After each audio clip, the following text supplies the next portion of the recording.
How do you know so much about Trump's family? I'm in Queens. I grew up with Donald Trump. We had this conversation on the phone. I don't know if we recorded this conversation. I first became aware of Donald Trump through Fred Trump.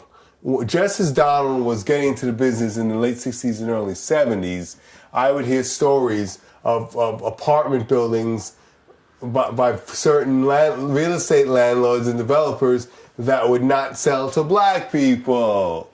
You know? How old were you? At 5 or 6, my parents would talk about this because they talked to people who were trying to get an apartment or trying to get in a house, and they wanted what we had, and they couldn't get it because Fred and Donald Trump wouldn't sell it to them. So I mean, that's how far back I go with Donald Trump. Yeah, and to the point where it comes to the 80s, and he already had he settled a lawsuit where he admitted no wrongdoing, but he settled the suit saying that he did discriminate. But it was a settlement where he could, till the end of the year, said, yes, but we didn't, whatever. But either way, he was guilty. But, you know, settling is crazy. But anyways, I first heard about him in the 80s. I started coming out of my house and going into the city. He started coming out of his house in Queens, going into the city, you know, and we just kind of... Well, did you ever run into him? Never. I wouldn't want to. But he was just a New York character.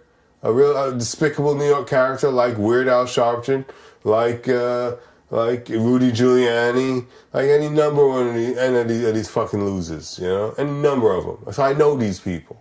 I speak the same fucking broken English that they speak, you know, and so I was totally mortified by the excess and the shameless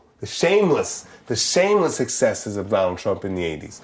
But what really blew my mind is in 1989 when the Central Park jogger was attacked and raped and left for dead by some guy. And they assumed that it was 5 black kids who just happened to be in the park. And Donald Trump crucified those kids in the press, which led to 5 convictions, which he then talked about at length about how great it is. And yeah, we got to get... And they were wrongfully convicted. 15 years later, when they were let go with being sorry, have a nice day, don't sue us. They went to Donald Trump because they know he was one of the first ones to beat the loudest drum beaters of them. And he said, well, yeah, they got off, but they weren't good dudes anyway. Look at their record. They weren't good guys anyway. So even... It's been 20 years for something they didn't even do. Yes, 15 years. And so he just is a piece of shit beyond all pieces of shit. I agree with you. Beyond all. That's just that's just what did it for me.